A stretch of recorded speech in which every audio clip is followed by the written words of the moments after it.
அனைத்து மாணவர்களுக்கும் வணக்கம். இன்றைக்கு நாங்கள் காப்போத்த சாதாரண தர மாணவர்களுக்கான தென் மாகாண கல்வி திணைக்களத்தின் பகுதி ஒன்றுக்குரிய விடைகளையும் விளக்கங்களையும் தான் இதுல பார்க்க இருக்கிறோம். இதுல ஒவ்வொரு கேள்வியையும் நாங்க அதோட தொடர்பட்ட விடயங்கள் எல்லாத்தையும் சொல்லி கொண்டு வரபடியே அந்த முழுமையாக நீங்க உன்னிப்பாகவும் அவதானத்தோடையும் ஒவ்வொரு கேள்விக்கும் நான் சொல்லுகின்ற விடயங்களை கவனியுங்கோ. அது உங்களோட பரீட்சைக்கான ஒரு மீட்டலாகவும் அமையும். எனவே நாங்க இதுல ஒவ்வொரு வினாக்களா பார்ப்போம். டிஸ்கிரிப்ஷன் பகுதியில இந்த பேப்பர் லிங்க்ல போட்டிருக்கேன், அதை நீங்க செய்து பார்த்துக் கொள்ளலாம். முதலாவது கேள்வி, ஆரை சமச்சீரான உடலை கொண்ட பெரும்பாலும் உவர்நீரில் வாழக்கூடிய விலங்கினம். இதுல பாத்தீங்கன்னா ரெண்டு சொற்களை கவனிக்கணும். ஒன்று ஆரை சமச்சீர், அடுத்த பெரும்பாலும் உவர்நீர்ல வாழும். சரி, இதுல பாத்தீங்கன்னு சொன்னா முள்ளந்தண்டிலி விலங்குகள்ல விலங்கு ராஜ்யத்துல முள்ளந்தண்டு அற்றது முள்ளந்தண்டு உள்ளதுன்னு சொல்லி ரெண்டு கணங்கள் இருக்குது. முள்ளந்தண்டு அற்ற கணத்துல பார்த்தோம்னு சொன்னா முள்ளந்தண்டு அற்றதுக்குள்ள பாத்தீங்கன்னு சொன்னா 5 கணங்கள் இருக்கு. அதுல முதலாவது நிடாரியாக்கள். நிடாரியாக்கள் ஆரை சமச்சீர் கொண்ட விலங்கு. அதோட உவர்நீர்லையும் நன்னீர்லையும் வாழக்கூடிய ஆற்றலை கொண்டு பெரும்பாலும் உவர்நீர்ல வாழும். அதோட நன்னீர்லையும் வாழக்கூடியதாக இருக்கு. ஆகவே இந்த கேள்விக்குரிய பொருத்தமான விட ரெண்டாவது நிடாரியா. அது மாதிரி இன்னொரு ஆள் இருக்கிறார், இந்த எக்கைனோடர்மேட்டா. இது ஐயாரை சமச்சீரை கொண்டது. என்னுடைய ஆரை சமச்சீர் பாத்தீங்கன்னா ஐயாரை சமச்சீரை கொண்டது. ஆனா இதுல உவர்நீர்ல மட்டும்தான் வாழும், நன்னீர்ல வாழாது. உவர்நீர்ல மட்டும் வாழும். சரி, உவர்நீர்ல மட்டும் இதுல இருக்கக்கூடிய அங்கிகள் எல்லாமே உவர்நீர்ல மட்டும் வாழக்கூடியதாக இருக்கு, ஐயாரை சமச்சீர். அதே மாதிரி இந்த முள்ளந்தண்டிலிகளுக்குள்ள வார ஏனைய கணங்கள், அதாவது அனலிடா, முலஸ்கா, ஆத்திரப்பூடா, இதுகள் எல்லாம் இருபக்க சமச்சீரை கொண்டிருக்கு. இரண்டாவது கேள்வி, நிலக்கீழ் தண்டுகள் மூலம் புதிய தாவரங்களை உருவாக்கி கொள்வது பின்வரும் எத்தாவரமாகும். நிலக்கீழ் தண்டு என்று சொல்லிக்க வெங்காயம் தான் அதுக்கு பொருத்தமான விட. நிலக்கீழ் தண்டுல இப்ப 4 பிரதான வகை இருக்கு. வேர்த்தண்டு கிழங்கு, தண்டு கிழங்கு, தண்டு குமிழ், தண்டு முகுள் என்று சொல்லி. அதுல தண்டு குமிழுக்குள்ளதான் இந்த வெங்காயம் இருக்கு. சரியா, வெங்காயம்ன்றது தண்டு குமிழ், வெங்காயம், லீக்ஸ், அதுகள் எல்லாம் நிலக்கீழ் தண்டுகள் மூலமா தான் புதிய தாவரங்களை உருவாக்கி கொள்ளும். அன்னாசிக்கு குமிழம் அல்லது உறிஞ்சி மூலம் இனம்பெருக்கம். கோரைப்புல் இந்த ஓடிகள் மூலமா இனம்பெருக்கக்கூடியதாக இருக்கு. மூன்றாவது, வெப்பநிலை அளக்கின்ற சர்வதேச நியம அலகு. வெப்பநிலை அளக்கிற சர்வதேச நியம அலகு கெல்வின், கேபிட்டல் கே ஆல குறிப்பிடப்படும். நாலாவது, தாவரக்கலம் ஒன்றின் புன்வெற்றிடத்தின் பிரதான தொழில். புன்வெற்றிடம் என்று பாத்தீங்கன்னு சொன்னா தாவரங்கள்ல மிகப்பெரிய மைய புன்வெற்றிடம் காணப்படும். புன்வெற்றிடத்தின் மென்சவ் ஒரு தனி மென்சவால் ஆக்கப்பட்டதா இருக்கும். அதை இழுவிச ரசனி என்று சொல்லுவான். தாவரக்கலங்கள்ல புன்வெற்றிடம் இருக்கிறபடியாத்தான் அந்த கரு சுற்றியல் பகுதிக்கு தள்ளப்பட்டதாக காணப்படுது. இந்த தொழில் என்று பார்த்தோம்னா நீர் சமன்லியப்புன்ற ஒரு தொழிலா இருக்கும். அதோட இந்த நீர், வெள்ளம், அயன் வகை நிறப்பொருட்கள் இதில் எல்லாத்தையும் களஞ்சியப்படுத்தி வச்சிருக்கு. இதுவும் புன்வெற்றிடத்தின் தொழில். அது மாதிரி ஏனைய விடைகளை பார்த்தோம்னு சொன்னா சுரப்பு பதார்த்தங்களை சுரக்கிறது, பொதி செய்யறது, விநியோகிக்கிறது, அதோட தொடர்புடைய தொழிற்பாடுகள் ஆற்றுறது கொள்கை உடல் என்று சொல்லுவான். அது மாதிரி கலத்தினுள் பதார்த்தங்களை பரிமாற்றுறது கலமென்சம். சரியா, கலத்துக்குள்ளேயும் புறம்பாகவும் பதார்த்தங்களை பரிமாற்றுறது கலமென்சவு. கலத்துக்கு வடிவத்தை பெற்றுக் கொடுக்கறது கலச்சுவர். தாவர கலம் என்று சொல்லி அங்க கலத்துக்கு வடிவத்தை பெற்றுக் கொடுக்கிறவர் கலச்சுவராக காணும். அஞ்சாவது, ஆக்கியா பாக்டீரியா பேரிராச்சியங்கள் இரண்டினதும் பொது இயல்பானது. பேரிராச்சியங்கள்ல 3 இருக்கு, ஆக்கியா, பாக்டீரியா, ஜூக்கரியம். இல்ல இந்த ஆக்கியாவும் பாக்டீரியாவும் புரோகரியோட்டிக் கல ஒழுங்கமைப்பு கொண்டது என்று சொல்லுவோம். புரோகரியோட்டிக் என்று சொன்னா ஆதியான கரு உடையவை, அதாவது திட்டமான கருவன் சவால் எல்லைப்படுத்தப்பட்ட உண்மையான கரு அவைக்கு இருக்காது. ஆனா ஜூக்கரியாண்ட பேரிராச்சியத்தை பொறுத்த வரைக்கும் அதுக்கு திட்டமான உண்மையான கரு இருக்கும். அதை நாங்க ஜூக்கரியோட்டிக் அங்கியல்னு சொல்றோம். ஆக்கியா பாக்டீரியா ரெண்டுக்கும் பொதுவான இயல்பு ஜாவும் புரோகரியோட்டாக்கள், இதுதான் பொதுவான இயல்பாக இருக்கு. ஏனைய விடைகளை பார்ப்ப, நுண்ணுயிர் கொல்லிகளால் அழிக்க முடியுமா இருத்தல். அழிக்க முடியும். ஏற மட்டும் என்று கேட்டா பாக்டீரியாக்களை மட்டும்தான் நுண்ணுயிர் கொல்லிகளால அழிக்கலாம் பாக்டீரியா. அது மாதிரி புவியில எல்லா சூழலையும் காணப்படுறதும் பாக்டீரியாக்கள் தான் எல்லா சூழலையும் காணப்படும். ஜாவும் பிரபோசனிகள் என்றா அதுக்குள்ள பாக்டீரியா வராது. ஏனென்றா பாக்டீரியாவில சயனோ பாக்டீரியா வகை இருக்குது. இந்த சயனோ பாக்டீரியாக்கள் ஒளித்தோப்பு செய்யக்கூடிய மாதிரி இருக்கு. சரி, அப்ப ஒளித்தோப்பு செய்யறபடியே அதை நாங்கள் பிரபோசனி என்று சொல்றேன். ஏனைய பாக்டீரியாக்கள் பிரபோசனியா இருந்தாலும் சயனோபாக்டீரியாக்கள் வந்து ஒளித்தோப்பு செய்யும் என்ற காரணத்தால நாலாவது கூற்று விட. அஞ்சாவது, கிடையான தளம் ஒன்றில் புள்ளி ஏயின் மேற்கு திசையில் புள்ளி பி, புள்ளி ஏ என்று வச்சோம்னா அதிண்ட மேற்கு திசையில புள்ளி பி இருக்கு. அது மாதிரி புள்ளி ஏக்கு கிழக்கு திசையில வந்து புள்ளி சியும் காணப்படும். பொருள் ஒன்றானது புள்ளி ஏயிலிருந்து பிக்கு சென்று பொருள் ஒன்று ஏயிலிருந்து பிக்கு போகுது. மீண்டும் சீர் வரையில் பயணித்து ஓய்வடைந்தது. திருப்ப சி வரைக்கும் பயணித்து ஓய்வடை. ஏபி கிடப்பட்ட தூரம் 6 மீட்டர் மாத்திக்கணும். 6 மீட்டர் 6 மீட்டர். ஏக்கும் சிக்கும் இடப்பட்ட தூரம் வந்து 10 மீட்டர் தந்திருக்கிறோம். ஆயின் பயணத்தின் போது பொருளில் உண்டான இடப்பெயர்ச்சி. இடப்பெயர்ச்சி என்று சொல்லிக்க ஒரு பொருளுடைய ஆரம்பத்தானத்துக்கும் இறுதித்தானத்துக்கும் இடையில இருக்கிற குறித்த திசையில் அமைந்த நீளத்தை தான் இடப்பெயர்ச்சி என்று சொல்லுவோம். இந்த பொருளுடைய ஆரம்பத்தானம் ஏ, இறுதித்தானம் என்றது அது வந்திறங்குற இடம் வந்து சி. அது ரெண்டுக்கும் இடப்பட்ட குறித்த திசை என்று சொல்லிக்க கிழக்கு திசை. கிழக்கு திசையில எவ்வளவு தூரம் இருக்குது? 10 மீட்டர்ல இருக்குது. ஆகவே 10 மீட்டர் கிழக்கு திசை என்று வரும். நாலாவது விட பொருள். சரியா? 10 மீட்டர் கிழக்கு திசை.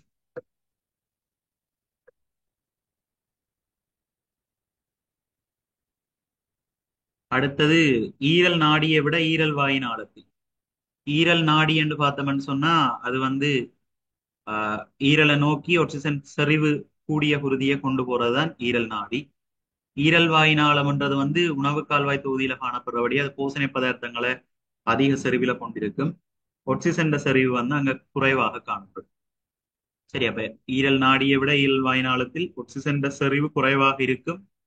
அதேவேளை போசணை பதார்த்தங்களினுடைய செறிவு அதிகமாக காணப்படும். ஆக்சிஜன் செறிவு குறைவாயும் போசணை பதார்த்தங்களுடைய செறிவு அதிகமாகவும் காணும்.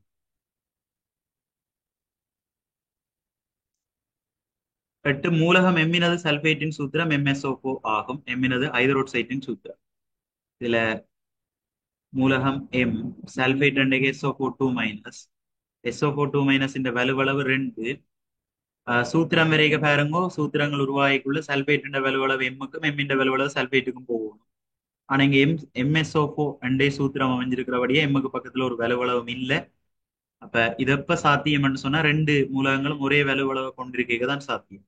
SO4 2 இந்த வலுவளவு 2 எம்மின் வலுவளவும் 2 தான் இருக்கும். கண்டபடியே தான் 2 வெட்டுப்பட MsO4 என்ற ஒரு ரசாயன சூத்திரம் வந்து உருவாகும். இப்ப எங்களை கேட்டது வந்து எம்மின் ஐதரோட்சைட்டின் சூத்திரம். அப்ப எம்மின் வலுவளவு கண்டுபிடிச்சிட்டோம் 2. ஐதரோட்சைட் OH மைனஸ், இங்க ஒரு மைனஸ் வரபடியே வெட்ட வலுவளவும் 1. எனவே ரெண்டையும் பரிமாற்றம் செய்யுமா இருந்து எம்முக்கு 1 வரும். OH ஒரு மூலிகை மண்டபடியே அடைப்பு போட்டு அதுக்கு பக்கத்துல 2 MOH ட்வைஸ் வரும். சரி, அதுல முதலாவதுல 4வது முறை விட மாதிரி இருக்கும். ஆனா 4வது வந்து தவறு. மூலிகை மண்டபடியே அடைப்பு போட்டு தான் நாங்க 2 போடணும். எனவே சரியான விட முதலாவது MOH ட்வைஸ்.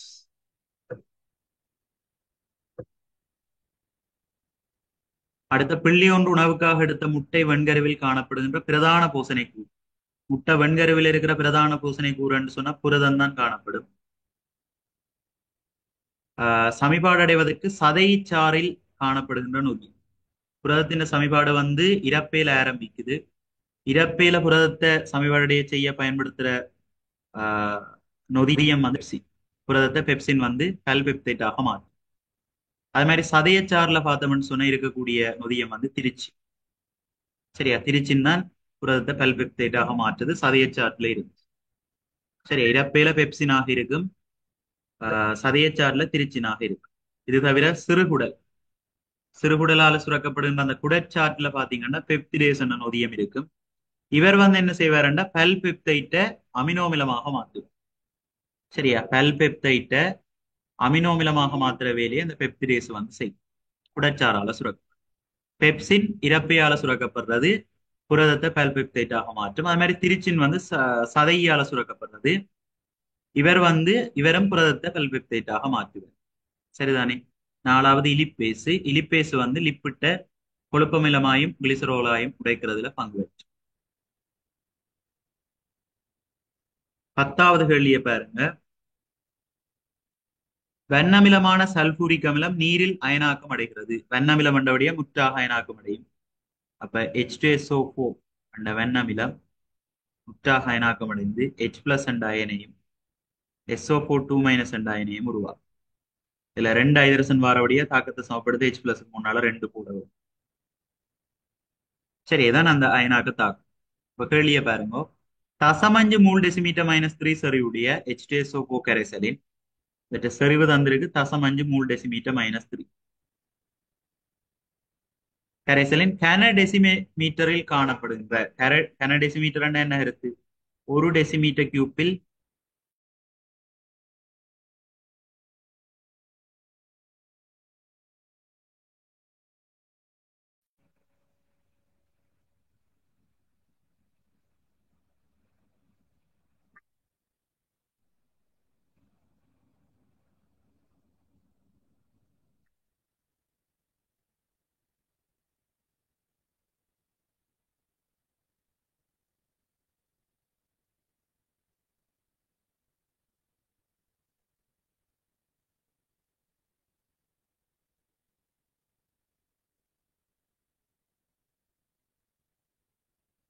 ஒரு டெசிமீட்டர் கியூப்பில் காணப்படுகின்ற அமிலத்தினால் கிடைக்கப்பெற்ற மொத்த நேர் அயன்களின் எண்ணிக்கை. இங்க H+ தான் நேர் அயன், SO4 2- மறை அயன். இப்போ மொத்தம் 2 மூல் நேர் அயன் எங்களுக்கு கிடைக்கும். சரியா, தாக்கத்தின்படி ஒரு மூல் H2SO4 தாக்கம் அடைஞ்சதுன்னு சொன்னா 2 மூல் நேர் அயன்கள் எங்களுக்கு கிடைக்கும். இங்க தாக்கம் அடைகிறது தசமஞ்சு மூல் தாக்கம் அடையும். 1க்கு 2 வந்ததுன்னு சொன்னா தசமஞ்சுக்கு அதன் டபுள் மடங்கு, அதாவது ஒரு மூல் வர வேணும். நேர அயன்கள் எண்ணிக்கை என்னபடியா 1 6.02 தர 1023 பெருக்கி விட்டோம்னு சொன்னா அயன்கள் எண்ணிக்கை கிடைக்கும். எனவே சரியான விட முதலாவது.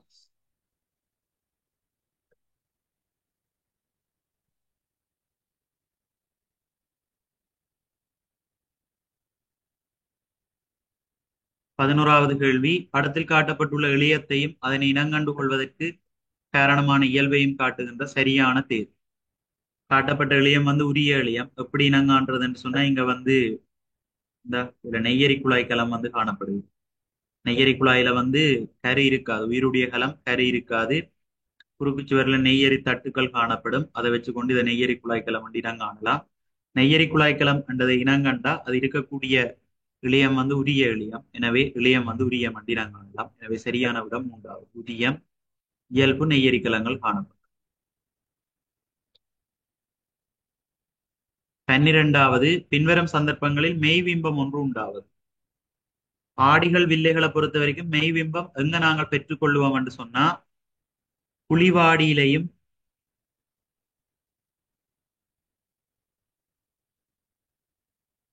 குவிவு வில்லேலையும் மெய்பிம்பத்தை பெற்றுக்கொள்ளலாம்.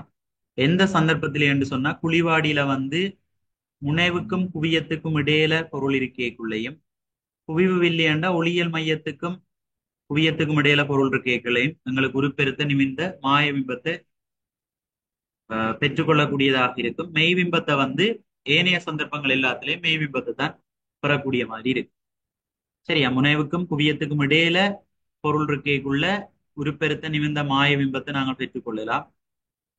அது மாதிரி குவிவு வில்லையில ஒளியியல் மையத்துக்கும் குவியத்துக்கும் இடையில பொருள் இருக்கைக்குள்ள உருப்பெருத்த நிமிந்த மாய பிம்பத்தை பெற்றுக்கொள்ளலாம். மற்றபடி ஏனைய சந்தர்ப்பங்கள் எல்லாத்திலையும் இந்த 2 வில்லைகள்ல என்ன மெய்பிம்பத்தை பெற்றுக்கொள்ள முடியும். அதே நேரம் குவிவாடி மற்றது குழிவு வில், இதுல எல்லா சந்தர்ப்பங்கள்லையும் என்னத்தை மாத்திரம் பெறலாம்? மாய பிம்பத்தை மாத்திரம் தான் பெறலாம். எப்பவும் உருச்சிருத்த நிமிந்த மாய பிம்பம் தான் குவிவாடி முன்னிலையிலே குழிவுவில்ல முன்னிலையிலே பெற்றுக்கொள்ளப்படும். அதை வச்சுக்கொண்டு பார்த்தோம்டா பொருத்தமான விட 4வது. சரியா, குவிவு வில்லை ஒன்றினால் தொலைவில் உள்ள பொருள் ஒன்றின் பிம்பத்தை சுவர் ஒன்றின் மீது பெற்றுக்கொள்ளும் போதா. முடிவெளி தூரத்துல வைக்கப்பட்ட பொருள் பிம்பம் குவியத்துல விழும். ஒரு சிறுத்த தலைகீழான மெய்பிம்பமாக இருக்கு. மிச்ச எல்லா சந்தர்ப்பங்களையும் உருவாகிறது மாயும். இந்த பல்வைத்தியர் கல்லொன்றை உருப்பெருக்கி காட்டணும்னு சொன்னா குழிவாடியில பற்களை அந்த குழிவாடின முனைவுக்கும் குவியத்துக்கும் இடையில வைக்க தான் கல்லங்களுக்கு பெருசாயும் நிமிர்ந்ததாயும் தெரியும். அப்ப அது மாயவியம். கைவில்லையால் உருப்பெருக்கம் செய்யக்கையும் ஒளியியல் மையத்துக்கும் குவியத்துக்கும் இடையில தான் பொருளை வைப்போம். அதுவும் ஒரு மாயவியம். மற்ற வாகனங்களோட பக்காடியாக இருக்கிற குவிவாடியில எங்க பொருள் இருந்தாலும் எங்களுக்கு கிடைக்கிறது ஒரு சிறுத்த நிமிர்ந்த மாயவியம். ஆகவே மெய்விமம் பெற்றுக்கொள்ற சந்தர்ப்பம் 4. 14 பின்வரும் தாக்கங்களிடையே அகவெப்ப தாக்கம் எதுவாகும்? அகவெப்ப தாக்கம் என்றா சூழலிருந்து சக்தி பெற்றுக்கொள்ளப்பட வேண்டும். புறவெப்ப தாக்கம் என்றா சூழலுக்கு சக்தி வெளிவிடப்பட வேண்டும். எரிபொருள் தகனத்தில சூழலுக்கு சக்தி வெளிவிடப்படும். கலச்சுவாசத்திலையும் வெளிவிடப்படும். அமில மூலங்களுக்கு இடப்பட்ட நடுநிலையான தாக்கத்திலையும் சூழலுக்கு வெப்பம் அல்லது சக்தி வெளிவிடப்படும். ஒளித்தோப்பில தான் சக்தி பெற்றுக்கொள்ளப்படுது. என்ன சூழல்ல இருந்து சக்தி பெற்றுக்கொள்ளப்படுது. ஆகவே அதுதான் ஒரு அகவெப்ப தாக்கம். 14வது கேள்வியை பாருங்க. பட்டாணி தாவரங்களில் ஊதா நிறம் ஆட்சியுடைய இயல்பாகும். ஊதா நிற பூக்களை கொண்ட தாவரம் ஒன்று சமநுகமுடையதென உறுதி செய்து கொள்வதற்கு பின்பற்ற வேண்டிய வழிமுறையும் அதன் பெறுபேறுகளையும் சரியாக காட்டியுள்ள விடை எதுவாகும்? இப்ப ஊதா நிறம் ஆட்சி என்றபடியே அதை நாங்கள் கேபிட்டல் பி என்று வைப்போம். அதன் சமநுகம் அண்டைக்குள்ள ரெண்டுமே கேபிட்டல் பி ஆக இருக்கு. அந்த ஒரு நுகமண்டு எடுத்தோம்னு சொன்னா சமநுகமாக இருக்கணும்னு சொன்னா அந்த ரெண்டு நிறமூர்த்தங்களும் அல்லது ரெண்டு அந்த காரணிகளும் கேபிட்டல் பி ஆக இருக்கும். கலப்பு இருக்குதுன்னு சொன்னா ஒன்று கேபிட்டல் பி ஆயும் மற்றது ஸ்மால் பி ஆகவும் இருக்கு. இப்ப ஊதா என்ன சமநுகம்னு சொல்லி உறுதிப்படுத்தி கொள்ள வேண்டிய தேவை எங்களுக்கு இருக்குது. அப்ப உறுதிப்படுத்தி கொள்ளணும்னு சொன்னால் நாங்கள் ஒரு வெள்ள நிற பூவோட அதை இனக்கலப்பு செய்யும். வெள்ள நிற பூ பின்னடைவானது தானே. இப்ப பின்னடைவானதுன்னு சொல்லிக்க அதுல ரெண்டுமே பின்னடைவான காரணிகள் தான் இருக்கு. இதை நாங்க சமநுகமுடையதோட கலப்பு செய்தோம்னு சொன்னா வாரதுல யோசிச்சு பாருங்க. சமநுகமுடைய ஆட்சியான அந்த ஊதான்ற பூக்களோட பின்னடைவா இருக்கக்கூடிய அந்த வெள்ள நிற பூக்களை இனக்கலப்பு செய்தோம்னா வார பிறப்புரிமை அமைப்பு கட்டாயம் கேபிட்டல் பி ஸ்மால் பியா தான் இருக்கு. இப்ப வார எல்லா தாவரங்களும் இங்க கேபிட்டல் பி ஆட்சி என்றபடியா ஊதா நிற பூக்களை கொண்டதாகத்தான் இருக்கு. அதே நேரம் நாங்க அந்த வேறுபட்ட நுகம் என்று சொன்னா பல்லின் நுகம் என்று வைப்போமே கேபிட்டல் பி ஸ்மால் பி என்று சொன்னா ஊதா நிற வெள்ள நிற பூக்களுக்குரிய பரம்பரை அலகு ஸ்மால் டி பி என்று வரப்போகுது. அப்ப ரெண்டும் சேரைக்குள்ள 50க்கு 50% சான்ஸ் இருக்கு. கேபிட்டல் பியும் ஸ்மால் பியும் சேர்ந்ததுன்னு சொன்னா ஊதான்ற பூ வரும். இங்க இருக்கிற ஸ்மால் பி இங்க இருக்கிற ஸ்மால் பியோட சேர்ந்துட்டுதுன்னு சொன்னா என்ன வரலாம்? வெள்ளன்ற பூக்களும் வரலாம். இப்ப 50க்கு 50% ஊதா நிறம் வெள்ள நிறம் கிடைக்கிறதுக்கான சந்தர்ப்பம் இருக்கு. அப்ப அப்படி 50க்கு 50 வந்ததுன்னு சொன்னா அதை வச்சுக்கொண்டு நாங்கள் இது ஒரு இதர நுகமன்றதை கண்டுபிடிக்கலாம். 100% ஊதான்ற பூக்களை வந்ததுன்னு சொன்னா இது என்ன சமநுகமன்றதை சொல்லக்கூடிய மாதிரி இருக்கு. எனவே சரியான விட வெண்ணிற பூக்களோட அதை கலப்பு பிறப்பாக்கம் செய்யணும். அப்படி கலப்பு பிறப்பாக்கம் செய்தோம்னு சொன்னா வார எல்லா பூக்களும் ஊதான்றமா இருந்ததுன்னு சொன்னா அதை வச்சுக்கொண்டு நாங்க முடிவெடுக்கலாம். இது ஒரு சமநுகம் என்று சொல்லி உறுதிப்படுத்தி கொள்ள முடியும். எனவே 2வது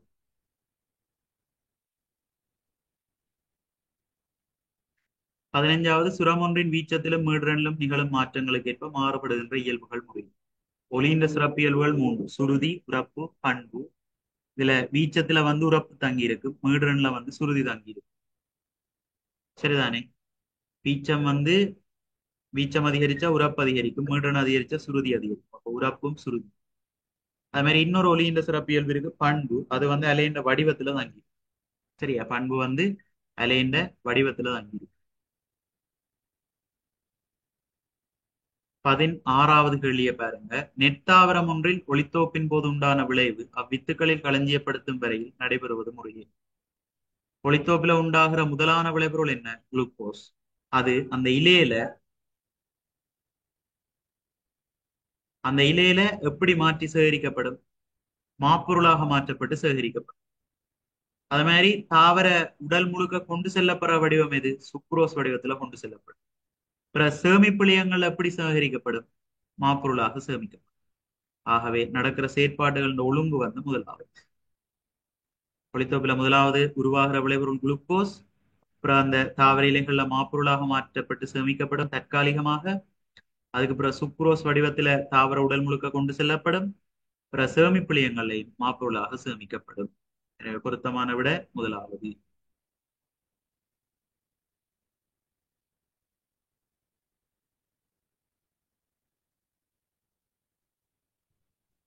அடுத்த 17வது, வீட்டு மின்சுற்றில் பயன்படுத்தப்படுகின்ற நுண் சுற்றுடைப்பான் MCB இன் தொழிற்பாடானது மிக மின்னோட்டத்தை தடுக்கிறதா நவற்றவியல். சரி, அப்ப வீட்டின் விளக்கு சுற்றுகள் அதுகளை பாதுகாத்தல் MCB என்ற தொழிற்பாடாக இருக்கு.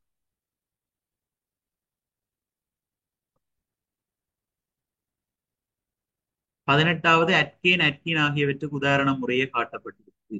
இப்ப அட்கேன் சொல்லிக்க அட்கேன் பொதுச்சூத்திரம் பாத்தீங்கன்னா CnH2n+2 ஆக இருக்கும். அட்கீன் வந்து CnH2n ஆக இருக்கும். அப்ப முதலாவது வந்து அட்கேன் வரணும், அடுத்தது அட்கீன் வரணும். ஒன்றுக்கும் பார்ப்போம். இங்க C2H6 கார்பன்ல 2, அப்ப N7 ஐதரசன்ல பாத்தீங்கன்னா 2n+10 2 வரும். அப்ப 8 4 4 2 கூட்டினா 6. C2H6 ஒரு அட்கீன். ரெண்டாவது பாருங்க C3H8, இதுவும் அப்படித்தான் 3 கார்பன். அப்ப 2n+2 சொல்லிக்க அவ்வளவு வரும். ஈர் 3 6 6 2 8. அப்ப இது ரெண்டுமே அட்கீன். ரெண்டாவது விட பாருங்க C2H4. C2H4 வந்து ஒரு அட்கீன். சரிதானே?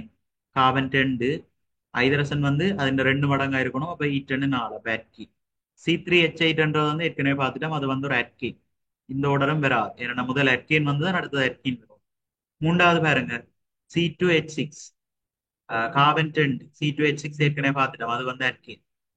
C2H4 பார்த்தோம்னு சொன்னா அது ஒரு அட்கீன். எனவே அட்கீன் என்ற ஆர்டர்ல வாரது மூன்றாவது விட. எனவே சரியான விட சரிதானே, மூன்றாவது.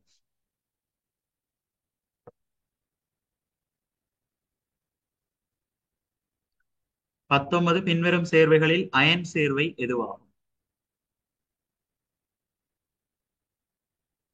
சரியா, அயன் சேர்வை அண்டைக்குள்ள கால்சியம் ஆக்சைடு இதான் அயன் சேர்வையா இருக்கு. பொதுவா உலோகமும் அல்லுலோகமும் சேர்ந்து பிணைப்பை உருவாக்கிக்க வாரது அயன் சேர்வை. அல்லுலோகங்கள் ரெண்டுக்கு இடப்பட்ட பிணைப்பில் உருவாறது வந்து பங்கீட்டு வரிச்சு. இதுல அமோனியாவில நைதரசன் அல்லுலோகங்கள், கார்பன் ஆக்சைடுல கார்பன் ஆக்சிஜன் அல்லுலோகங்கள். ஆனா மூன்றாவதுல அலுமினியம் குளோரைட், இது வந்து அலுமினியம் உலோகம், குளோரின் வந்து அல்லுலோகமா இருந்தாலும் இங்க உருவார பிணைப்பு வந்து பங்கீட்டு வலு பிணைப்பா தான் இருக்கு. சரியா, AlCl3, அதோட பேரியம் குளோரைட் BeCl2. சரியா, இதுகள் எல்லாம் பாத்தீங்கன்னா பங்கீட்டு வலு பிணைப்பு கூடிய சேர்வைகளா தான் இருக்கு. சரியா, இதுக்கு அயன் சேர்வை வந்து கல்சியம் ஆக்சைடு. 20வது, மனிதனின் நைதரசன் கலைப்பொருட்களான ஜூரியாவும் ஜூரிக் அமிலமும் உற்பத்தியாக்கப்படுவது. இதுல ஒன்று வடிவா கவனிக்கணும். உற்பத்தியாக்கப்படுற இடம் என்று சொன்னா அது வந்து ஈரல் தான் உற்பத்தியாக்கப்படும். கழிக்கப்படுற இடம் தான் சிறுநீரகம். சரி, நைதரசன் கலைப்பொருட்களை கழிக்கிற அங்கம் தான் சிறுநீரகம், உற்பத்தியாக்குற அங்கம் வந்து ஈரல்.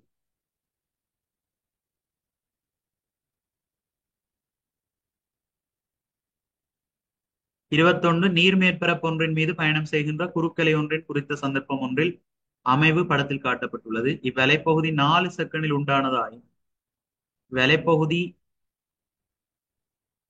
4 செகண்ட்ல உண்டாயிருக்கான். சரி, அவ்வளவு வந்து 4 செகண்ட்ல உருவாயிருக்கு.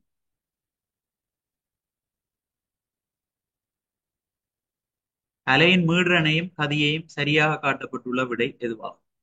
மீடுரன் எப்படி காண்றதுன்னு சொன்னா, ஒரு செகண்ட்ல ஏற்பட்ட அதிர்வுகள் எண்ணிக்கை தான் மீடுரன். 4 செகண்ட்ல எத்தனை அதிர்வுகள் ஏற்பட்டிருக்கு? இங்க பாருங்க, ஒரு அலை, இங்க பாருங்க 2 அலை. 4 செகண்ட்ல 2 அலைகள் ஏற்பட்டிருக்குதுன்னு சொன்னா ஒரு செகண்ட்ல எத்தனை அலை ஏற்படும்? 2 × 4 சுருக்கி நம்ம டேரவாசி, அதாவது தசம் 5 வரும். இப்ப மீடுரன் அவ்வளவு தசம் 5 ஹெர்ட்ஸ். அதானே. அடுத்த கதி ஹெட் இருக்குது. கதி காணணும்னு சொன்னா நாங்க பயன்படுத்துற சமன்பாடு V = F lambda. F கண்டுட்டோம், lambda காணணும். lambdaன்னு சொன்னா இங்க 2 அலைகள், ஒரு அலையின நீளம் தான் அலை நீளம்னு சொல்றோம். இங்க 2 அலைகள் நீளம் 30 மீட்டர் ரெண்டபடியா ஒரு தனி அலையின நீளம் எவ்வளவு இருக்கும்? 15 இருக்கு. இப்ப லேம்டாக்கு பதிலா 15 மீட்டர் ரெண்டு போடலாம். எஃப்க்கு பதிலா தசம் 5, லேம்டாக்கு பதிலா 15 பெருக்கி விட்டோம்னு சொன்னா 7.5 மீட்டர் ரெண்டு பேரும். சாரி, மீட்டர் செகண்ட் -12 வரும். சரியா, வேகம் 7.5 மீட்டர் பெர் செகண்ட். மீடுரன் வந்து தசமஞ்சு ஹெர்ட்ஸ். எனவே சரியான விட 4ஆவது. சரியா, மீடுரன் தசமஞ்சு ஹெர்ட்ஸ். கதி வந்து 7.5 மீட்டர் செகண்ட் -1. மீடுரனை அலைநீளத்தால பெருக்கவன். சரியா. 22வது, நியூக்ளிக் அமிலம் ஒன்றில் எப்போதும் காணப்படுகின்ற மூலகங்களை சரியாக காட்டப்பட்டுள்ள விடை. நியூக்ளிக் அமிலங்கள்ல கட்டாயமா கார்பன், ஹைட்ரஜன், ஒட்சன், நைட்ரஜனோட போஸ்பரஸ் இருக்கு. சரிதானே. 23, 1 கிலோகிராம் நீருக்கு வெப்பத்தை வழங்கும் போது அதன் வெப்பநிலை மாறும் விதத்தை வரைவு காட்டுகிறது. இங்கு வீச்சு வை நேரத்தினுள் வழங்கப்பட்ட வெப்பத்தின் அளவை எவ்வாறு அழைக்கப்படும்? வழங்கப்பட்ட வெப்பத்தின் அளவு தான் என்னென்று கேட்டு. அதாவது இந்த வையண்ட வீச்சுல பாத்தீங்கன்னு சொன்னா நீரிண்ட கொதிநிலை 100°C. நீரிண்ட வெப்பநிலை அந்த நேரத்துல நீரிண்ட வெப்பநிலை எவ்வளவு? 100°C. ஆனா வெப்பத்தை நாங்க கொடுத்து கொண்டிருக்கிறோம். வெப்பநிலை உயரேலி என்று சொன்னா நாங்க கொடுக்குற அவ்வளவு வெப்பமும் அங்க அந்த பொருள்ல நிலை மாற்றத்துக்கு பயன்படுது. அப்படி நிலை மாற்றத்துக்கு பயன்படுகின்ற சக்தியை வந்து நாங்கள் மறை வெப்பம் என்று சொல்லுவோம். இங்க நீரில இருந்து வாய் நிலைக்கு மாறுகின்ற நிலைமாற்றம் நடக்கிறபடியால இந்த மறைவெப்ப பகுதியை ஆவியாதலின் தன்மறை வெப்பம் சொல். சரி, 1 கிலோகிராம் நீர் என்றபடியா தன்மறை வெப்பம் கதைக்குள்ள 1 கிலோகிராமுக்கு தான் நாங்கள் கதைப்போம். எனவே ஆவியாதலின் தன்மறை வெப்பம். சரியா.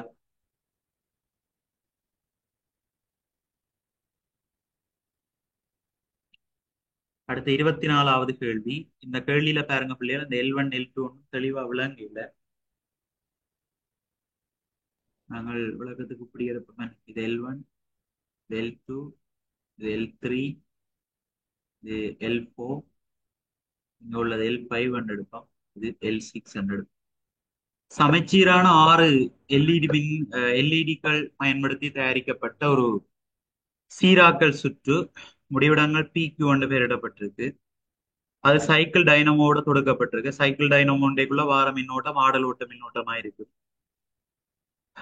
மெதுவா சுழல செய்யும் போது பின்வரும் எந்த அவதானிப்பை காணக்கூடியதாக இருக்கு? நாங்கள் பார்ப்போம். நான் ஒரு திசை மின்னோட்டத்தை இந்த கலரால குறிக்கிறேன். முதலாவது பீக்குள்ளால கரண்ட் வருதுன்னு வைப்போம். இப்படி வார கரண்ட் வந்து L2க்குள்ளால தான் போகும், L1க்குள்ளால போகாது. காரணம் வந்து என்ன, L2 வந்து L1 வந்து பின்முக கோடல் இருக்குது. இப்போ வார கரண்ட் அனோட்ல இருந்து கதோட்டை நோக்கித்தான் போகும். ஆகவே L2வினோட L2ஓட போய்க்குள்ள இது வந்து ஒளிரும். பிறகு L3க்குள்ளால போகாது, இப்படியே போகும். ஏனண்டா பின்முக கோடல். இதுக்குள்ள வராது, L5க்குள்ள வராது. காரணம் பின்முக கோடல். L6க்குள்ளால போகும். அப்ப L6 ஒளி. இப்ப பாத்தீங்கன்னு சொன்னா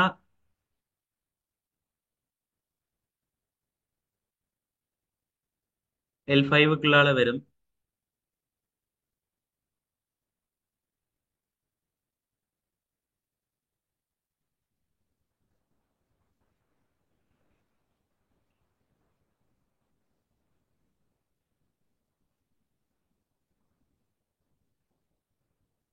L5க்குள்ளால வரும். அப்ப L5ம் ஒளிரக்கூடிய மாதிரி இருக்கு.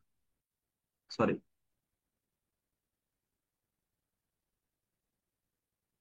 L5க்குள்ளால போகாது. வார கரண்ட் இப்படியே போய் பழையபடி L1க்குள்ளால போகாது. L1ல ஸ்டார்ட் ஆனபடியா L4க்குள்ளால போய் Q அடை. அப்ப இங்க L4ம் ஒளி.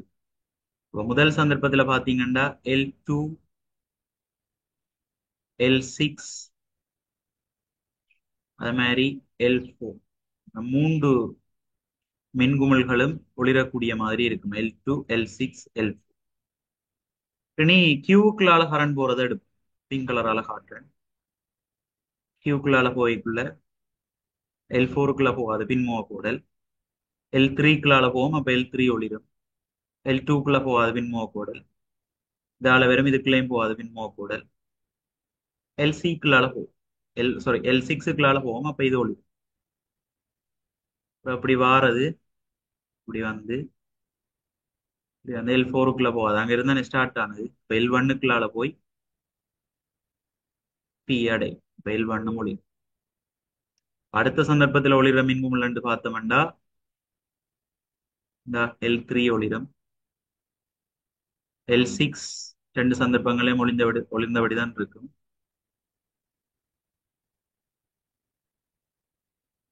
அடுத்தது L1.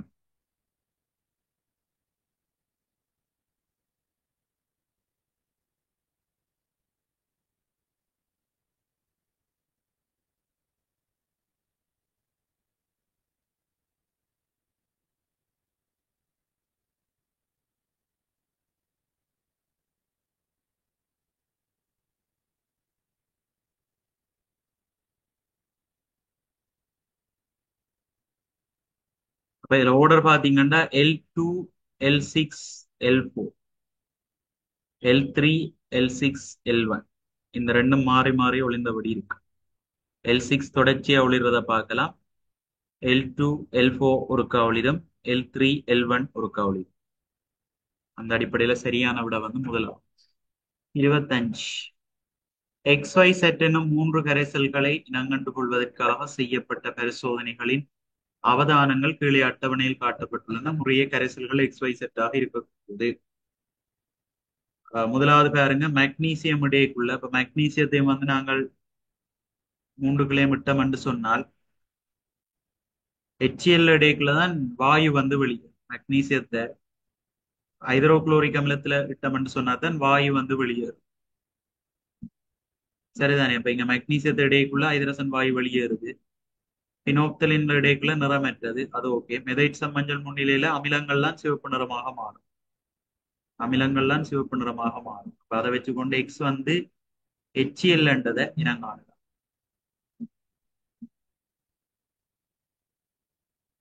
ரெண்டாவது, வாயு வெளியேறல பினோப்தலின் நிறமற்றதாக இருக்குது. அப்ப கட்டாயம் மூலம் இல்ல. மெதைல் சம்மஞ்சள்ல மஞ்சள் நிறம் பெறப்படுது. எனவே இங்க உள்ளது வந்து சோடியம் குளோரைட்டாக இருக்கும். மூன்றாவதுல மெக்னீசியத்தோட வாயு வெளியேறையில பினோப்தலின் இளஞ்சிவப்பு நிறத்தை காட்டுது. பினோப்தலின் எப்போ இளஞ்சிவப்பு நிறத்தை காட்டும்? OH மைனஸ் அயன் முன்னிலையில தான் இளஞ்சிவப்பு நிறத்தை காட்டும். மெதைட் சம்மஞ்சள்ல மஞ்சள் நிறத்தை கொடுக்கும். ஆகவே இதுக்குள்ள மூலம் இருந்திருக்கணும். எனவே சரியான விட சோடியம் ஹைட்ரோக்சைடு இதுக்குள்ள இருக்கு. சரியான தொகுதி பார்த்தோம்னா எக்ஸுக்குள்ள HCl இருக்கும், வைக்குள்ள NaCl இருக்கும், சட்டுக்குள்ள NaOH இருக்கும். சரியா? முதலாவதுக்குள்ள HCl, அடுத்து NaCl, அடுத்து NaOH.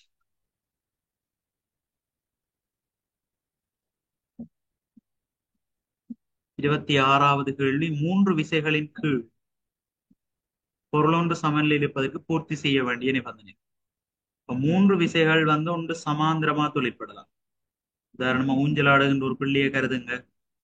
பிள்ளையும் பலகையின் நிற கீழ் நோக்கி தொழிற்படும். இலைகளால் ஏற்படுத்தப்படுற இழுவிசை மேல் நோக்கி தொழிற்படும். இது மூன்று சமாந்திர விசைகளின் கீழ் பொருள் சமநிலை அடைவதற்கான நிபந்தனை. இன்னொன்று சொல்றேன்னு சொன்னா, சமாந்திரமற்ற விசைகள் அல்லது சாய்வான விசைகள்ல பொருள் சமநிலையில் இருக்கலாம். உதாரணமா கலண்டர் ஒன்றுல படம் உண்டு, ஒரு ஆணி ஒன்றுல கலண்டர் ஒன்று பொழிவு இருக்கிறத பாத்தீங்கன்னு சொன்னா கலர் நிற கீழ் நோக்கி தாக்கும்.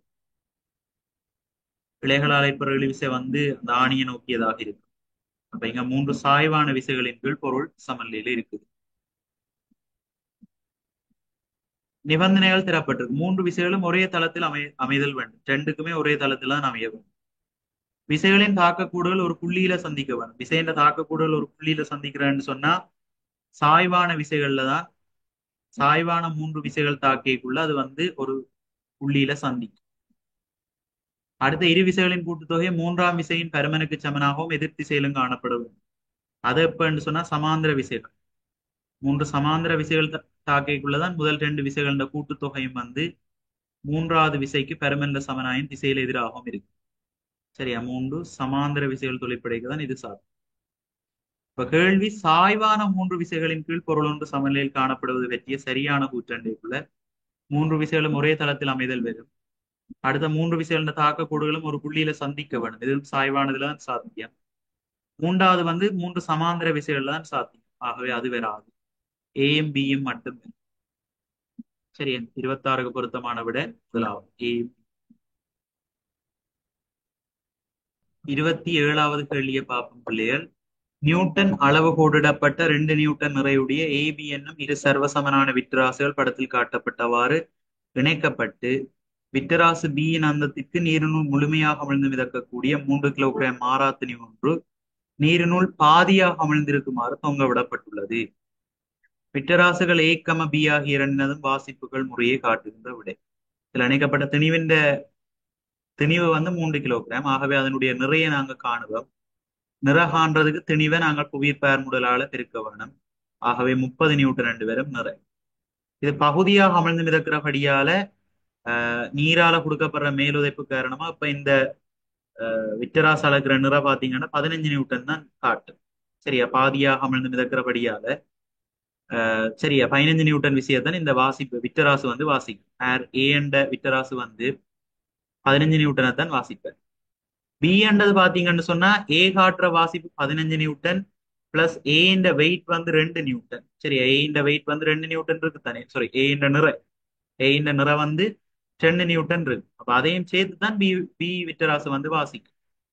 அப்ப ஏற்கனவே அவர் காட்டுற வாசிப்பு 15ஓட இவற்ற விட்டராசின் நிற 2 நியூட்டன் ஆக மொத்தத்துல 17 நியூட்டன் வாசிப்பு வந்து அவர் காட்டுவார். எனவே ஏ என்ற வாசிப்பு 15, பி என்ற வாசிப்பு வந்து 17 நியூட்டன் ஆக இருக்கும். பொருத்தமான விட இரண்டாவது.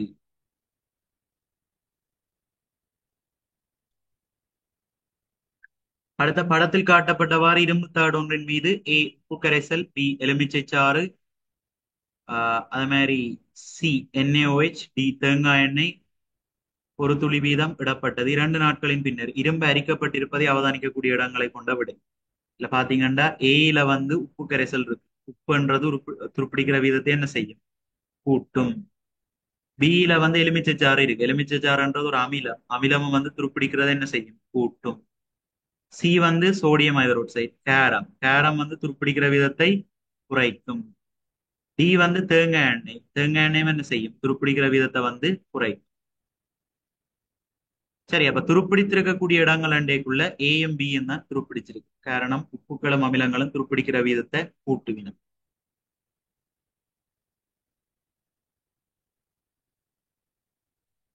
29 2 ஓம் 3 ஓம் 5 ஓம் ஆகிய 3 தடைகளை பயன்படுத்தி தயாரிக்கப்பட்ட 3 சுற்றுக்கள் காட்டப்பட்டிருக்காம்.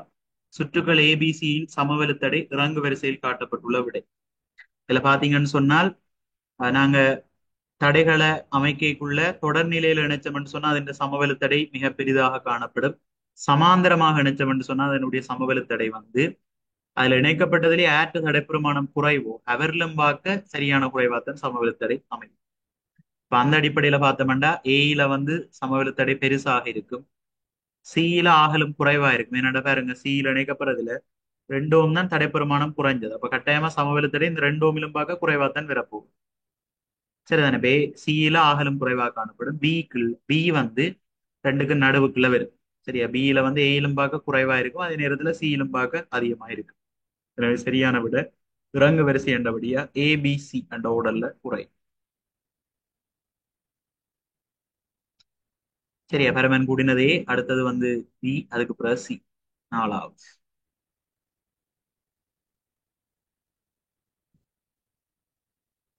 முப்பதாவது 2 மோல் டெசிமீட்டர் -3 சரிவுடைய NaOH கரைசலின் 0.5 டெசிமீட்டர் கியூப் தயாரித்துக் கொள்வதற்கு நிறுத்தெடுக்க வேண்டிய சோடியம் ஹைட்ரோக்சைட்டின் திணிவு. 2 மோல் டெசிமீட்டர் -3 சரிவுடைய சோடியம் ஹைட்ரோக்சைடு கரைசல்ல 0.5 டெசிமீட்டர் கியூப் தயாரித்துக் கொள்ளுவோம். சரி, அப்ப முதலாவது நாங்கள் மூல அளவை காணுவோம். சி சமன் NO/V, என் சமன் பிரிக்கிற வி அங்கால வைக்க பெருக்கப்படும் சி இன்டு வி என்று வரும். சிக்கு பதிலா 2, விக்கு பதிலா எவ்வளவு? 0.5. ஆகவே சுருக்கினா எவ்வளவு மூல்? 1 மூல் என்று வரும். சரியா, என் வந்து 1 மூல். அப்போ 1 மூல் சோடியம் ஹைட்ரோக்சைடு திணிவை கண்டா சரிதானே. 1 மூல் சோடியம் ஹைட்ரோக்சைடு திணிவண்டா അതിന്റെ மூலர் திணிவு தான். மூலர் திணிவு சார் மூல கூட்டு திணிவுக்கு சமம். சோடியத்துக்கு 23, ஒட்சனுக்கு 16, ஐதரசனுக்கு 1, எல்லாத்தையும் கூட்டி விட்டா 40 என்று வரும். 1 மூல் சோடியம் ஹைட்ரோக்சைடு திணிவு 40 கிராம். எனவே சரியான விட முதலாம்.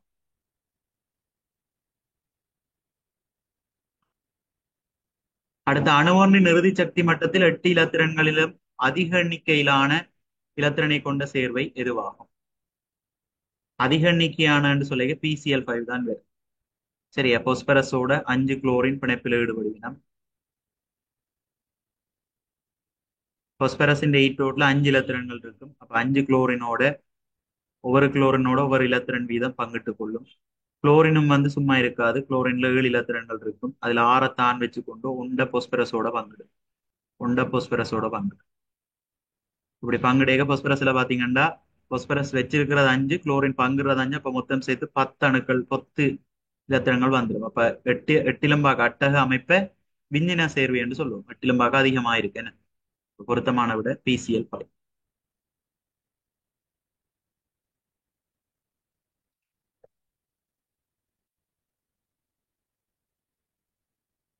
நேரம் அலுமினியம் குளோரைட் என்று எடுத்தோம்னு சொன்னா அது அட்டகத்தை விட குறைவாக காணும். சரி, அலுமினியத்தின் ஓட்டுல மூன்று இலத்திரன் இருக்கு. ஈட்டோட்ல 3 இலத்திரன். இப்போ மூண்டையும் 3 குளோரினோட பங்கிடுது. குளோரினும் 6 தான் வச்சுக்கொண்டு ஒவ்வொண்ட அலுமினியத்தோட பங்கிடுது.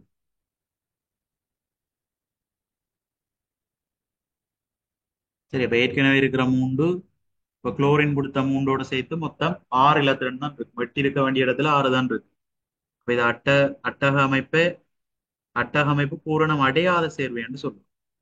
அட்டகத்தை விஞ்சிய சேர்வை என்றைக்குள்ள பொருத்தமான விட 2 PCl5. ரெட்டிலமாக கூட இருக்கும் போஸ்பரஸ். 32வது கேள்வி. எளிய கோலொன்றில் பொருத்தப்பட்டுள்ள 12 நியூட்டன் சுமை ஒன்று. எளிய கோலன்னா அந்த கோலுக்கு திணிவில்லை என்று கோணம். அதுல 12 நியூட்டன் சுமை ஒன்று கட்டி தொங்க விடப்பட்டிருக்குது. ஆகிய சுமை ஒன்று PQ ஆகிய இரு விட்டராசு, PQ என்ற 2 விட்டராசுகளால் தான் அது கட்டி தொங்க விடப்பட்டது. ஒரு எளிய கோல், அந்த எளிய கோல்ல 12 நியூட்டன் நிறை வந்து கட்டி தொங்க விடப்பட்டிருக்கு. இப்ப 2 விட்டராசின் வாசிப்புகளும் கேட்டிருக்கணும். இந்த சுமை வந்து சரியா மையத்துல இருந்ததுன்னு சொன்னால் 2 விட்ராசின் வாசிப்புகளும் வந்து சர்வசமனாக இருந்திருக்கும். ஆனா இது இந்த சுமை வந்து பாத்தீங்கன்னு சொன்னா இங்கே இருக்குது. அப்ப இந்த சுமைக்கும் கியூக்கும் இடப்பட்ட தூரம் 75 சென்டிமீட்டர். அப்ப இது 1 மீட்டர் நீளமான கோல் என்றபடியா பி என்ற விட்டராசுக்கும் சுழற்சியச்சுக்கும் இடப்பட்ட தூரம் 25 இருக்க வேண்டும்.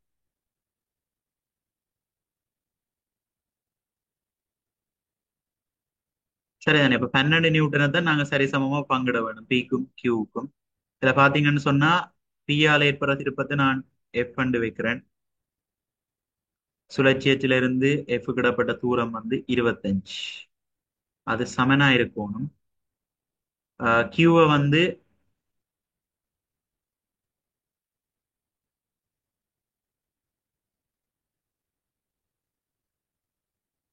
கியூவை வந்து 12 சை எஃப் கண்டு வைக்கிறேன்.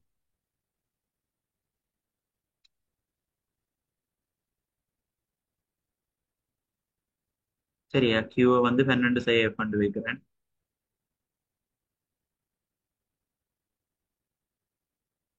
சுழற்சியத்திலிருந்து அவருக்கு விடப்பட்ட தூரம் வந்து 75 சென்டிமீட்டர்.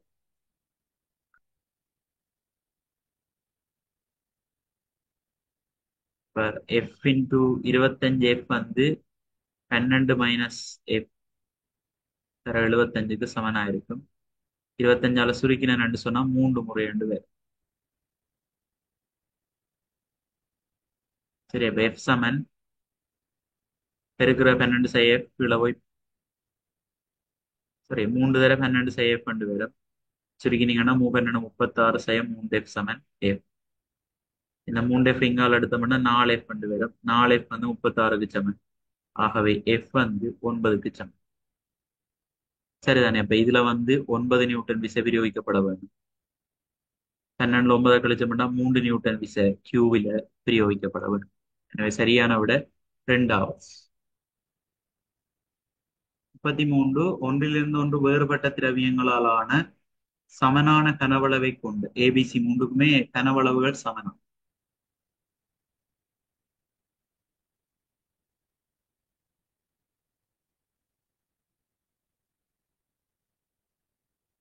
சரியா? 3 பேருக்கும் கனவளவுகள் சமன். ஆனா வேறுபட்ட திரவியங்கள் அண்டைக்குள்ள அவன் திணிவு சமன் என்று சொல்லிடார். திணிவு வேறுபடும், அடர்த்தி வேறுபடும், அதால திணிவு வேறுபடும். படத்துல காட்டப்பட்டுள்ளன பின்வரும் கூற்றுகளுடைய பிழையான கூற்று. முதலான முதலாவது கூற்றை பாருங்கோ. பி மீதான மேலுதைப்பு சியின் மேலுதைப்புக்கு சமன். இப்ப மேலுதைப்புன்றது வந்து பொருளுடைய கனவளவிலையும் திரவத்தின் அடர்த்தியிலையும் தான் தங்கி இருக்கும். ஆகவே பி மீதான மேலுதைப்பு சியின் மேலுதைப்புக்கு சமன் என்று சொல்லிக்க அது வந்து சரி. ரெண்டாவது பியின் நிற பியின் மேலுதைப்புக்கு சமன். அதுவும் சரி, ஏனென்றா பி வந்து முழுமையாக அமிழ்ந்து மிதக்குது, அப்ப பொருள் நிறையும் மேலுதைப்பும் ஒன்று கொண்டு சமனாக இருக்கணும். அதுவும் சரியானது. மூன்றாவது பியின் நிறை ஏயின் நிறைக்கு சமனாகும். அது தவறு. ஏன்னு சொன்னா ரெண்டு திரவியங்களும் ஏபி ஆகிய ரெண்டு திரவியங்களுமே வேற வேற பதார்த்தங்களால் ஆக்கப்பட்டிருக்கு. இப்ப வேற வேற அடர்த்தி இருக்கும், அதால வேற வேற நிறை இருக்கும். ரெண்டு நிறையும் சமன் என்று சொல்லலாம். எனவே பிழையான கூற்று மூன்றாவது.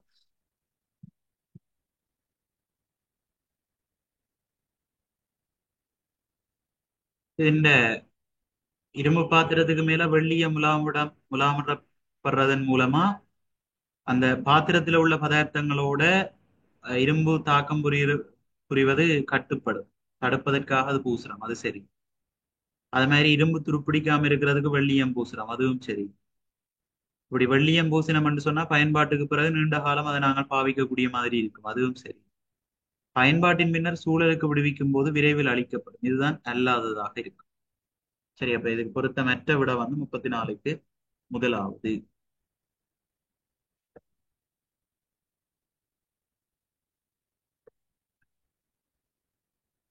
அடுத்த 35 பாருங்க. மின் பேரம் தூக்கியில் மனிதர் ஒருவர் நிற்கின்ற விதம் படத்தில் காட்டப்பட்டுள்ளது. மனிதன் மீது தொழிற்படுகின்ற செவ்வன் மருதாக்கம் அதிக அதிகரிப்பது மின் பேரம் தூக்கி எந்த சந்தர்ப்பத்திலே என்று கேட்டு.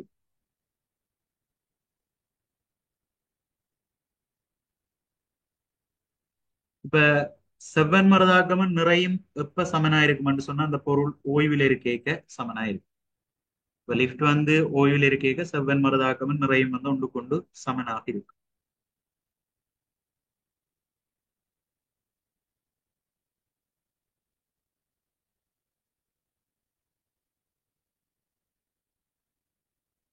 ஆனா இந்த லிப்ட் வந்து மேல் நோக்கி ஒரு கதியோட இயங்கிச்சென்று சொன்னா, ஒரு வேகத்தோட மேல் நோக்கி இயங்கிச்சென்று சொன்னா, இந்த மனிதன் வந்து ஒரு மேல் நோக்கின ஆர்முடுகள் ஒன்றையும் மேலதிகமா பெற்றுக்கொள்ள போறேன். சரியா, மேல் நோக்கின ஒரு ஆர்முடுகளையும் மேலதிகமா பெற்றுக்கொள்ள போற. அதால செவ்வன் மருதாக்கத்திலும் பார்க்க கூடுதலான ஒரு விசை உண்டு அங்க அவருக்கு கிடைக்கும். அந்த நேரத்துல செவ்வன் மருதாக்கம் வந்து அதிகமாக அவர் உணர்ந்து கொள்வார். ஏன்னா மேல் நோக்கி போய்க்குள்ள ஒரு ஆர்முடுகளோட தான் போக போகுது. ஆகவே செவ்வன் மருதாக்கத்திலும் செவ்வன் மருதாக்கம் வந்து அதிகமாக காணப்படும், மேல் நோக்கி போய்க்குள்ள அதிகமாக காணப்படும். சரி, எனவே சரியான விட 4. அதிகரித்து கொண்டு மேலே செல்லும் போது மேலதிகமா அங்க ஒரு ஏர் முடுக்கு மேலதிகமா அங்க ஒரு ஏர் முடல் உண்டு ஏற்பட போகுது. ஆகவே செவ்வன் மருதாக்கமும் அதிகரிக்கும்.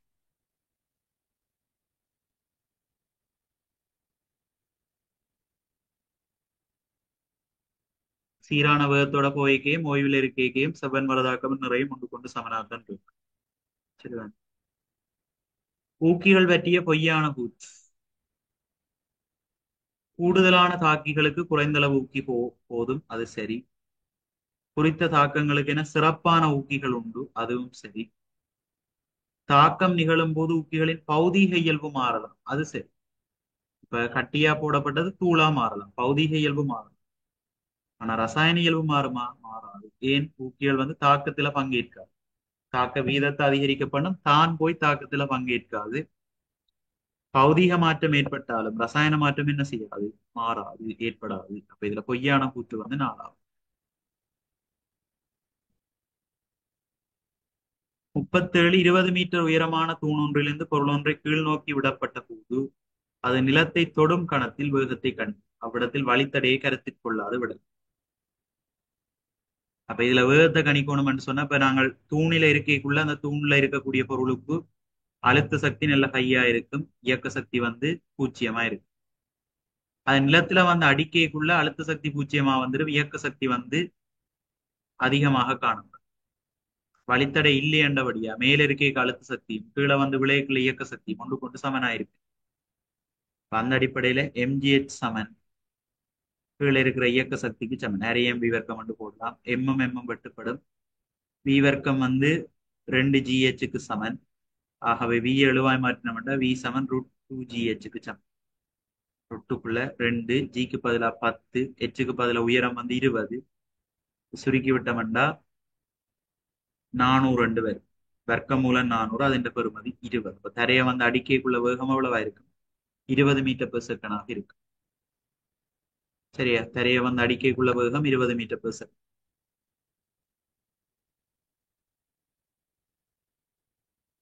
38 மின்காந்த தூண்டல் பயன்படுத்தப்படுகின்ற சந்தர்ப்பம் ஒன்று அல்லாதது பின்வருவனவற்றுள் எது? பணம் செலுத்துவதற்கு பயன்படுத்தப்படுகின்ற வங்கி அட்டைகள் வெறும். ஆடலோட்ட டைனமோக்கள், அங்கேயும் மின்காந்த தூண்டல் வெறும். இயங்கு சுருள் நுணுக்கு பெண்ணி, அங்கேயும் ஒளிச்சக்தி மின்சக்தியாக மாற்றப்படுது வெறும். எளிய நேரோட்டம், அதுல மின்காந்த தூண்டல் பயன்படுத்தப்படுது.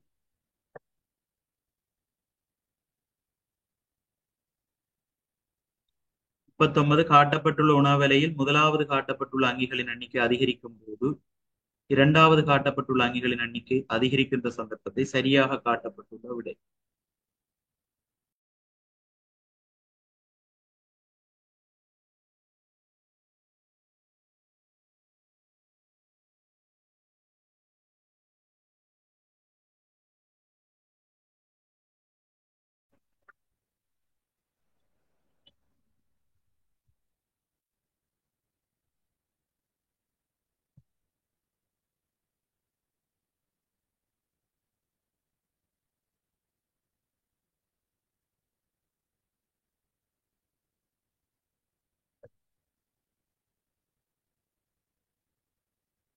முதலாவது ஓணான் அதிகரிக்குது. ஓணான் வந்து வெட்டுக்கிளியை சாப்பிடும். அப்போ ஓணான் அதிகரிச்சதுன்னு சொன்னா வெட்டுக்கிளியின் எண்ணிக்கை வந்து குறை.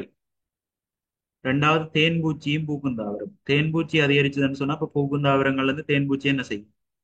தேனை சேகரிக்கிறதுக்காகத்தான் அங்க வரும். தேனை சேகரிக்கைக்குள்ள அங்க விரைக்குள்ள பூக்குந்தாவரங்கள்ல மகரந்த சேர்க்கை நடக்கிறதுக்கான வாய்ப்புகள் அதிகம். அதன் விளைவா பூக்குந்தாவரங்கள் எண்ணிக்கை என்ன செய்யலாம்? அதிகரிக்கலாம். இப்ப தேன்பூச்சி அதிகரிச்சதுன்னு சொன்னா பூக்குந்தாவரங்கள் எண்ணிக்கையும் என்ன செய்யும்? அதிகரிக்கும். எனவே சரியான விட இரண்டாவது. மற்றது பாருங்க, பூனை அதிகரிச்சதுன்னு சொன்னா வெட்டுக்கிளி உணவாக எடுத்துக்கொள்ளப்படும். அப்ப வெட்டுக்கிளியின் எண்ணிக்கை குறை. அது மாதிரி பூக்குந்தாவரங்களை வெட்டுக்கிளி என்ன செய்யும்? അതിന്റെ இலைகள் அதுகளை தான் உண்ணா போகும். இப்ப பூக்குந்தாவரங்கள் எண்ணிக்கை வந்து வெட்டுக்கிளி வந்து குறை. ஆனா தேன்பூச்சி வந்து மருந்து சேர்க்கை உதவுறபடியால தேன்பூச்சி என்ன செய்யும்? பூக்குந்தாவரங்கள் எண்ணிக்கை அதிகரிக்கிறதுல பங்களிப்பு செய்யும். எனவே பொருத்தமானது இரண்டாவது.